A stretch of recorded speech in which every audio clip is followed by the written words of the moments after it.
ഒരു പൈസ ചെലവുമില്ലാതെ നിങ്ങൾക്ക് ബാധിച്ചിരിക്കുന്ന ശത്രുദോഷമായിക്കോട്ടെ, ക്ഷുദ്രാഭിചാര കർമ്മങ്ങളായിക്കോട്ടെ, ദൃഷ്ടിദോഷമായിക്കോട്ടെ, എല്ലാം പൂർണ്ണമായി മാറ്റിയെടുക്കാൻ കഴിയും. ഇത് ചെയ്യാൻ പറ്റിയ ദിവസം എന്ന് പറയുന്നത് ഞായറാഴ്ചയാണ്. ഞായറാഴ്ച പകൽ സമയങ്ങളിലൊന്നും ഈ കർമ്മങ്ങൾ ചെയ്യാൻ പാടില്ല. ചെയ്യേണ്ടത് രാത്രി 8 മണിക്കും 11:59 ഉള്ളിലുള്ള ഈ സമയങ്ങളിൽ ഈ കർമ്മങ്ങൾ ചെയ്യുക. 1 രൂപ പോലും പണച്ചെലവില്ലാതെ നിങ്ങൾക്ക് ഈ കർമ്മം ചെയ്യാം. ശത്രുക്കൾ ആരാണെന്ന് പോലും നിങ്ങൾ അറിയുന്നുണ്ടാവില്ല. നിങ്ങൾ പണിക്ക് പോകുന്നുണ്ട്, ഒരുപാട് പൈസ ഉണ്ടാകുന്നുണ്ട്. ആ പൈസയും കൊണ്ട് നിങ്ങൾക്ക് ഉപകാരങ്ങളൊന്നും ഉണ്ടാകുന്നില്ല. ദുർച്ചിലവുകൾ വന്നുകൊണ്ടിരിക്കുന്നു. അല്ലേ പല വഴികളിലൂടെ പണം ഇല്ലാതായി പോകുന്നു. വീട്ടിൽ വന്നു കഴിഞ്ഞാൽ സമാധാനമില്ല. ചിലർ പല സാഹചര്യങ്ങളിലൂടെയും ബാഡ് ഹാബിറ്റിലൂടെയും പൈസകൾ ദുർവിനിയോഗം ചെയ്യുന്നു.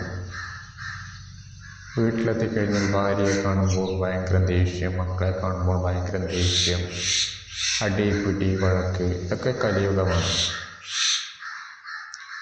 ഇതിൽ നിന്ന് എങ്ങനെ രക്ഷപ്പെടാം?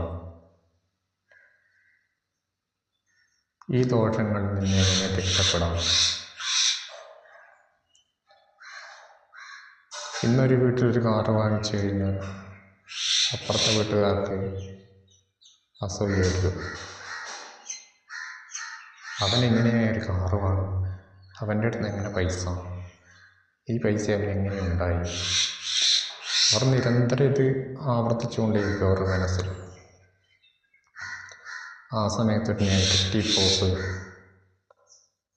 നമ്മുടെ മേൽ പതിയും. ചില സമയങ്ങൾ നിങ്ങൾ കണ്ടിട്ടുണ്ടോ?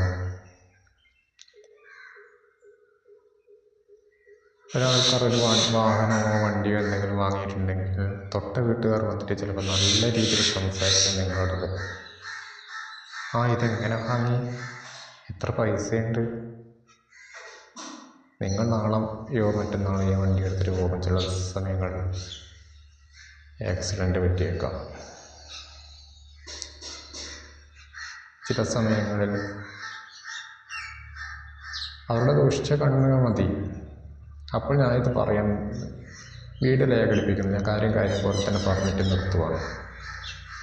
നിങ്ങൾ ഇത്രമാത്രം ചെയ്താൽ മതി. ഞായറാഴ്ച രാത്രി 8 മണിക്കും 12 മണിക്കും ഉള്ളിലുള്ള സമയങ്ങളിൽ കടയിൽ നിന്ന് ഒരു 50 ഗ്രാം പുളി വാങ്ങുക. ആ പുളിയിൽ നിന്ന് 5 കുരു, പുളിയിൽ നിന്ന് 5 കുരു മാറ്റിയെടുക്കുക. ഒരു കറുപ്പ് കളറിലുള്ള ഒരു തുണി, ഈ 2 സാധനങ്ങൾ മാത്രം മതി കർമ്മം ചെയ്യാൻ. ഇതിൽ നിങ്ങൾ കുളിക്കണമെന്നോ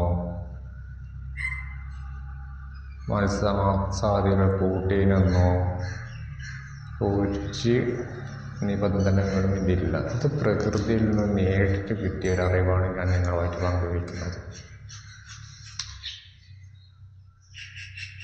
നിങ്ങൾക്ക് അറിയില്ല ആരാണ് ശത്രു എന്ന് നിങ്ങൾക്ക് അറിയില്ല.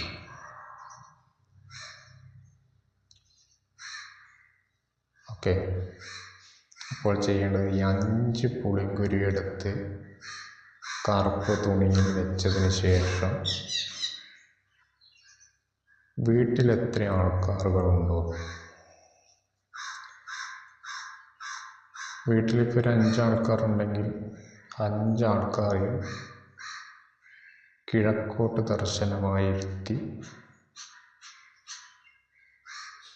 നിർത്തിക്കുക. കിഴക്കോട്ട് ദർശനമായി നിർത്തിക്കുക. ഇതിൽ പൂജാറവ് വേണമെന്നോ ഒന്നും ഒരു താല്പര്യമില്ല. നിങ്ങൾ വീട്ടിൽ എത്ര ആളുകളുണ്ടോ അവരെ മുഴുവൻ കിഴക്കോട്ട് ദർശനമായി നിർത്തിക്കുക. കിഴക്കോട്ട് ദർശനമായി നിർത്തിക്കുക. അതിൽ 5 വ്യക്തികളുണ്ടെങ്കിൽ അതിൽ ഒരു വ്യക്തി ഈ 5 പുളിങ്കുരുവും ഒരു കറുപ്പ് തുണിയിലാക്കി പൊതിഞ്ഞെടുത്തിട്ടില്ലേ, ആ പൊതിഞ്ഞെടുത്ത തുണി എടുത്ത് ഈ 5 പേരുടെയും തല മുതൽ പാദം വരെ 3 വട്ടം ആൻറ്റി ക്ലോക്ക് വൈസ് ചുറ്റുക. Anticlockwise ചുറ്റുക.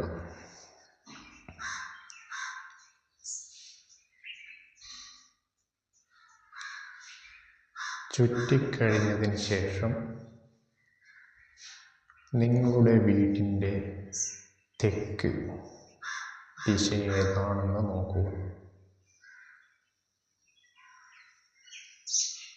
ഈ കർമ്മം ചെയ്യുന്നത് ഒരു വ്യക്തിയായിരിക്കുമല്ലോ. ഇപ്പം വീട്ടിൽ 4 ആൾക്കാരുണ്ടെങ്കിൽ അതിലൊരു വ്യക്തിയായിരിക്കുമല്ലോ ഈ കർമ്മം ചെയ്യാം. ആ വ്യക്തി നേരെ പോയി ഈ പുളിങ്കുരു ചുറ്റിയെടുത്ത ആ കറുപ്പ് തുണി തെക്ക് ഭാഗത്ത് കുഴിച്ചിടുക. ഇത് മാത്രം ചെയ്താൽ മതി. നിങ്ങൾ ഈ കർമ്മം ചെയ്ത വ്യക്തിയില്ലേ, ഇപ്പോൾ ഈ ഒഴിഞ്ഞെടുത്ത വ്യക്തിയില്ലേ, ആ വ്യക്തി വീട്ടിൻ്റെ ഉള്ളിലേക്ക് പ്രവേശിക്കുമ്പോൾ മുഖവും കാലും കൈയും പൂർണ്ണമായും കഴുകി ശുദ്ധി വരുത്തി വീട്ടിൻ്റെ ഉള്ളിൽ പ്രവേശിക്കുക. ഇത് മാത്രം ചെയ്താൽ മതി. അല്ലാണ്ട് നിങ്ങളുടെ ആരാണ് ചെയ്തത് അവർക്ക് തിരിച്ചടി കൊടുക്കാൻ വേണ്ടി നിങ്ങൾ വേറെ കർമ്മങ്ങളുടെ പോയിട്ട് വേറെ ഒരു ദുഷ്കർമ്മങ്ങളൊന്നും ചെയ്യേണ്ട. നിങ്ങളോട് ആർക്കാണോ വിരോധമുള്ളത്, ശത്രുദോഷമുള്ളത്, അത് വരുന്ന 3 ദിവസങ്ങൾ കൊണ്ട് പൂർണ്ണമായും ഇല്ലാതായിരിക്കുള്ളൂ. അങ്ങനെ മാറ്റം വന്നിട്ടുണ്ടെങ്കിൽ നിങ്ങൾ ഈ വീഡിയോയുടെ താഴെ കമൻറ്റ് ചെയ്യുക. ഈ കാര്യം ഞാനിപ്പോൾ നിങ്ങൾക്ക് പറഞ്ഞു തരുമ്പോൾ തന്നെ എനിക്കൊരുപാട് അസ്വസ്ഥതകൾ ചെന്ന് വിടുന്നുണ്ട്. ചിലപ്പോൾ നിങ്ങളുടെ ഈ വീഡിയോ ശ്രവിക്കുന്ന ആൾക്കാരുടെ എനർജി ചിലപ്പോൾ നിങ്ങൾക്ക് കയറിയതായിരിക്കാം. എന്ത് തന്നെയായാലും ഒന്ന് പരീക്ഷിച്ച് നോക്കൂ. ഓക്കെ, അടുത്ത വീഡിയോ ആയിട്ട് വരാം. Thank you.